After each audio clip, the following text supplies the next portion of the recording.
Shalom. First and foremost, I'd like to give all praise, glory, and honor to Yahweh, Bahashem, Yahweh Shai, Bahashem, Rakat Kodash. Double honors to the apostles, bishops, and elders, and Nakim of Great Millstone. Peace and salutations unto the elect of the nation of Israel. This is your brother Ayash Kabal coming at you with another short lesson that I pray that you find edifying through the spirit and power of Yahweh, Bahashem, Yahweh Shai.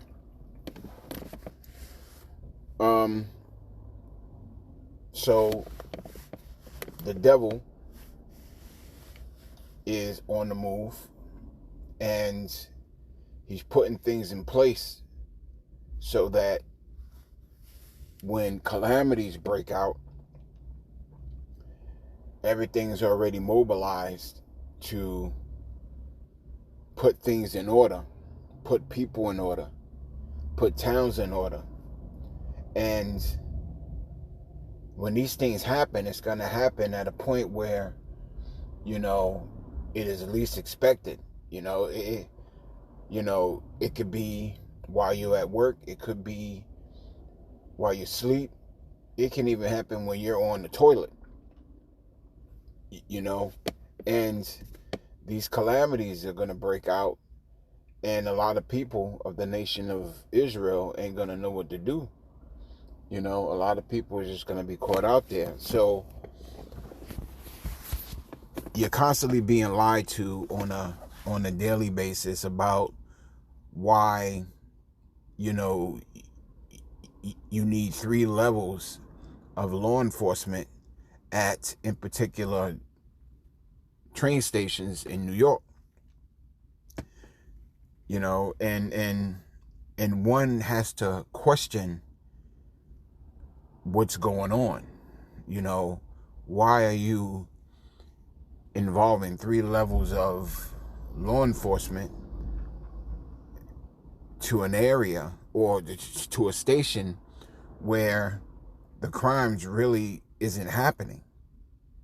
Here it is. You got your local police, you got your state police, and then you got, the state, the state army.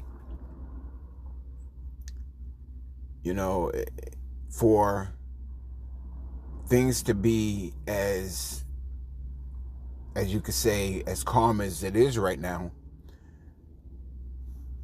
over here in Babylon the Great, it's obvious to see that they're staging things, to get the feel of, or to get the pulse of the people, to find out, how many people are going to uproar and do this, that, or the other. There's nothing new under the sun. This devil has run this playbook before. They sit back and they say that, it's for your safety that these things are being done. But meanwhile, they're incorporating other laws on the books to go along with that, to later take away more rights from the people. So up in New York, their main topic is the subway violence. Now, there's violence all throughout New York City. There's violence on the streets. There's violence in homes. There's violence all over the place in New York City. And why in particular the subway. But I digress.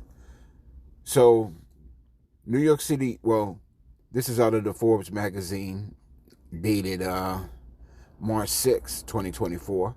And it reads, New York City subway violence. Here's what caused the new National Guard crackdown. And I'm just going to read a few paragraphs and break out a few scriptures and that's it. New York Governor Katie Hochul announced a plan to rid our subways of people who commit crimes.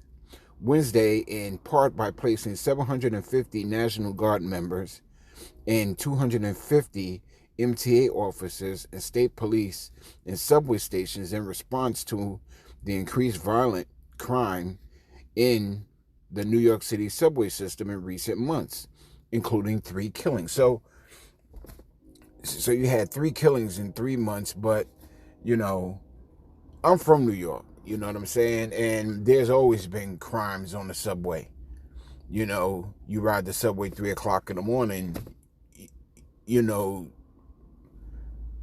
by yourself, you're liable to get your shoes taken. You're liable to get robbed, like if you're at a certain spot.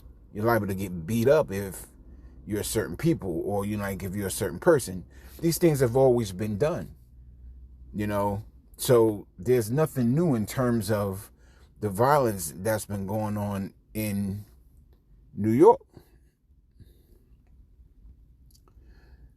It says March 3rd, a teenage girl was attacked at the 168th Street station. The 17-year-old girl was repeatedly punched following a dispute and was taken to the hospital with minor injuries. So those minor injuries warrant 3 levels of law enforcement? I think not. March 3rd, a 64-year-old man was kicked in the back by an unknown person and fell into the subway tracks at Penn Station, police said. The man was helped back up onto the platform and suffered injuries to his knee and back. Does that warrant 3 levels of law enforcement? I think not. A 27-year-old man was approached by an unknown man who says something anti-L, you know what I mean, and then slashed the victim's hands with a box cutter shortly after 11 p.m. Spectrum News reported that the incident is being investigated by the NYPD as a hate crime. Does that warrant 3 levels of law enforcement? I think not. Well, on February 29th, a subway conductor needed more than 30 stitches after an attacker slashed him when he stuck his head out of the window at a stop in Brooklyn to ensure that it was safe for the train to depart, following MTA protocol, according to the New York City Daily News. Does that warrant 3 levels of law enforcement? I think not. On February 23rd, a man was killed after 3 individuals boarded the D train he was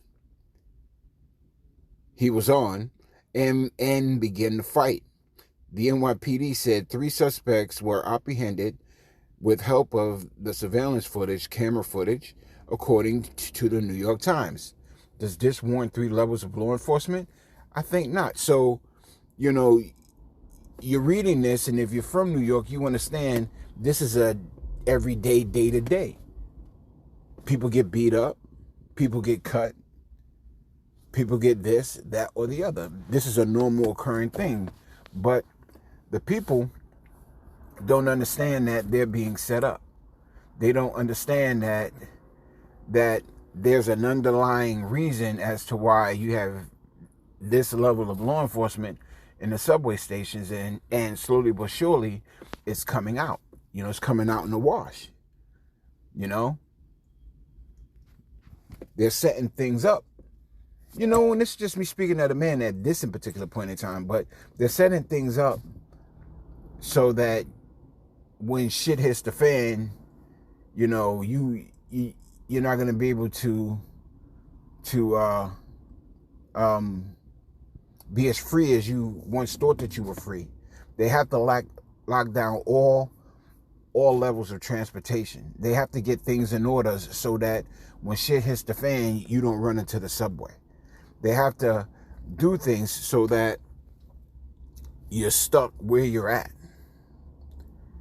And what better way to do it than to have law enforcement, 3 levels of law enforcement preventing you to do so. You know what I'm saying? Because right now it's starting as a random search of your bags, but inevitably it's going to end up as, everyone gets searched, especially you Jakes. So I'm going to break out a few scriptures and I'm going to close out. This is just a quick lesson through the spirit and power of Yahweh Shem Yahushua. The book of Ezekiel, chapter 21, in verse, I start at 8. Again, the word of Yahweh Shem Yahushua came unto me, saying, Son of man, prophesy and say, Thus saith Yahweh Shem Yahushua, say a sword is sharpened and also furnished. That sword is sharpened. That sword is being furnished, to put you jakes in check. It is sharpened to make a sore slaughter. It is furnished that it may glitter. Should we then make mirth? Yeah, you know what I'm saying? You got Jake out there not paying attention to the sign of the times that he's in. Jake is actually out here, worrying about other shit that inevitably don't even matter, And Jake's having fun.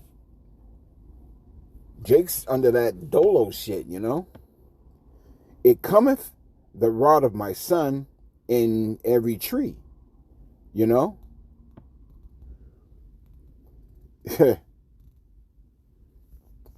So while things are going on in the earth, Jake is just under some, Jake's just in his bullshit. You know what I'm saying? Because it ain't happening to him right now. Jake's under this mindset of, oh, well, I'm good.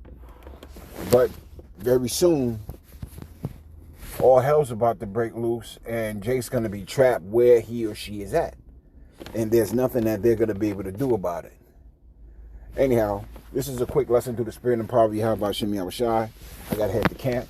So with that, I'd like to give all praise, glory, and honor to Yahweh, Bahashem, Yahushua, Bahashem, Rakah, Kodash. Double honors to the apostles of Great Millstone who rule well. Peace and salutations unto the elect of the nation of Israel. This is your brother Ayash Kabar. And until the next lesson, Adonam Ratazah, Wa Shalom.